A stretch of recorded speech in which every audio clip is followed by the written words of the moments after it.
아론의 축복 기도 내용을 자세히 살펴볼까요? 우선 24절을 봅시다. 누구한테 복을 비는지를 분명히 알아야 합니다. 가나안의 백성들은 가나안의 신들을 섬깁니다. 왜요? 그 신들이 풍요를 약속하기 때문입니다. 다산을 약속하기 때문입니다. 부자가 되고 싶은 욕망을 채워줍니다. 명예를 얻고 싶은 갈망을 채워줍니다. 신들을 통해 탐욕을 채우는 거죠. 어떻게 해서든 자신의 뜻을 이루기 위해서 신을 얼르고 달랩니다. 자신의 탐욕을 이루기 위해서 신을 이용합니다. 바로 그게 가나안 백성들의 신입니다. 아론의 축복 기도를 통해서 무엇을 알 수 있습니까? 오직 복을 주시는 분은 여호와 하나님이라는 거죠. 가나안 땅에 들어가도 그 사실을 잊지 말라는 거죠. 여러분이 이 자리를 떠나 학교에 가더라도 그 사실을 잊지 말라는 거죠. 직장에 가더라도 그 사실을 잊지 말라는 거죠. 거래처에 가더라도 그 사실을 잊지 말라는 거죠. 교수가 여러분에게 복을 주는 것이 아닙니다. 상사가 여러분에게 복을 주는 것이 아닙니다. 거래처 사람들이 여러분에게 복을 주는 것이 아닙니다. 목사가 여러분에게 복을 주는 것이 아닙니다. 오직 복을 주시는 분은 여호와 하나님입니다. 복의 혈관은 무엇입니까? 돈입니까? 명예입니까? 권력입니까? 아닙니다. 하나님께서 지키시는 겁니다. 하나님께서 우리와 함께 하는 것이 복입니다. 예수님께서 이 땅에 오신 것이 복입니다. 성령님께서 이제 우리와 함께 하시는 것이 바로 복입니다. 우리를 지키시는 겁니다. 하나님께서 약속하시면 이루십니다. 바로 그게 우리의 복입니다. 그런데 10명의 정탐꾼은 하나님이 지키신다는 복을 믿지 않았습니다. 사랑과 환경만을 본 거죠. 여호수아와 갈렙도 그 땅의 백성이 거대하고 강하다는 것을 보았습니다. 하지만 여호수아와 갈렙은 하나님의 약속을 믿었습니다. 사랑과 환경보다 하나님의 약속을 붙잡은 거죠. 성도 여러분, 하나님과 함께하는 것, 바로 그것이 우리의 복입니다. 예수님이 포도나무가 되시고 우리가 가지가 된 것, 그것이 복입니다. 예수님이 신랑이 되시고 우리가 신부가 된 것, 그것이 우리의 복입니다. 예수님이 머리가 되시고 우리가 강몸의 지체가 된 것, 그것이 우리의 복입니다. 누구도 이 연합을 끊을 수 없습니다. 누구도 이 영생을 가져갈 수 없습니다. 하나님께서 지키시는 겁니다. 바로 그것이 우리의 복입니다. 왜 자꾸 복의 주어를 바꾸십니까? 왜 자꾸 복의 내용을 바꾸십니까? 누가 복을 주십니까? 아론이 아닙니다. 모세가 아닙니다. 목사가 아닙니다. 오직 하나님만 복의 근원입니다. 어떤 복을 주십니까? 하나님 자신입니다. 하나님께서 함께 하시는 복입니다. 그 하나님께서 지키시는 복입니다. 민수기는 광야의 책입니다.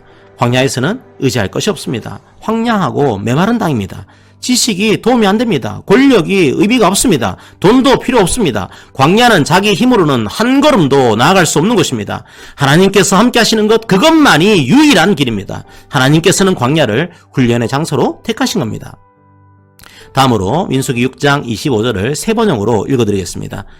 주님께서 당신들을 밝은 얼굴로 대하시고 당신들에게 은혜를 베푸시며 그 얼굴을 내게 비추사라는 말은 하나님이 자기 백성을 기뻐하며 그들을 구원하신다는 의미입니다. 그게 하나님의 은혜입니다. 하나님께서는 기쁨으로 우리를 구원하신 겁니다. 우리가 대단한 공로를 세워서 우리를 구원하신 것이 아닙니다. 우리가 엄청난 율법을 지켜서 우리를 건져주신 것이 아닙니다. 그냥 우리를 보는 게 기쁘신 겁니다. 여러분, 자녀들을 왜 기뻐합니까? 그냥 내 자녀니까 좋은 겁니다. 내 자녀니까 기쁜 겁니다. 그런데 출애굽 1세대는 이 은혜를 잊어버립니다. 하나님이 기억나지 않습니다. 애굽에서 먹었던 고기와 생선만 기억납니다. 은혜가 사라진 자리에 불만이 자라납니다. 애굽의 마늘은 기억했고 하나님의 은혜는 잊어버렸습니다. 하나님께서 마늘보다 못한 존재가 되어버린 거죠. 성도 여러분, 우리 교회는 기억하는 교회가 되기를 원합니다. 하나님께서 기쁨으로 우리를 구원하셨습니다. 기억하시기 원합니다. 마지막으로 민수기 6장 26절을 보겠습니다. 하나님께서 얼굴을 나에게로 향했다는 것은 나를 보았다는 겁니다. 나를 보신다는 건 나와 함께 하시겠다는 겁니다. 성도 여러분, 하나님께서 함께 하시면 어떻게 될까요? 평강이 찾아옵니다. 샬롬이죠. 하나님과의 관계가 회복된 상태가 바로 샬롬입니다. 예수님께서 이 평화를 위해서 죽으셨습니다. 이 평화는 하늘에서 왔기 때문에 누구도 빼앗을 수 없습니다. 평화의 반대말은 뭘까요? 불안입니다. 불평입니다. 불만입니다. 원망입니다. 하나님을 복으로 생각하지 않으면 환경의 지배를 받습니다. 조금만 환경이 달라지면 평화가 불평으로 바뀝니다. 하나님을 복으로 생각하지 않으면 사람의 지배를 받습니다. 주위의 사람 때문에 평화가 끼어집니다. 이스라엘 백성도 마찬가지였습니다. 열 정탐꾼의 말 한마디에 평화가 끼어졌습니다. 하나님보다는 사람의 말을 의지한 거죠. 성도 여러분, 하나님의 얼굴을 바라보는 곳에는 은혜와 평강이 넘칩니다. 그런데 하나님의 얼굴이 사라진 곳에는 불안과 불평과 불만과 원망이 넘칩니다. 물론 아직 이 땅에서는 완벽한 평화의 상태를 누릴 수는 없습니다. 광야 같은 삶일지도 모릅니다. 때로는 고기와 마늘이 없을 겁니다.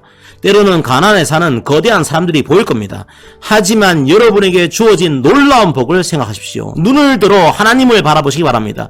그리스도의 십자가를 믿는 사람들은 하나님께서 함께 하십니다. 환하게 우리를 웃으며 바라보십니다. 고개를 돌려 우리와 함께 하시겠다 약속하십니다.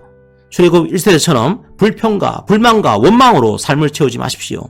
악에게 지지 마십시오. 선으로 악을 이기십시오. 두려워하지도 마십시오. 겁내지도 마십시오.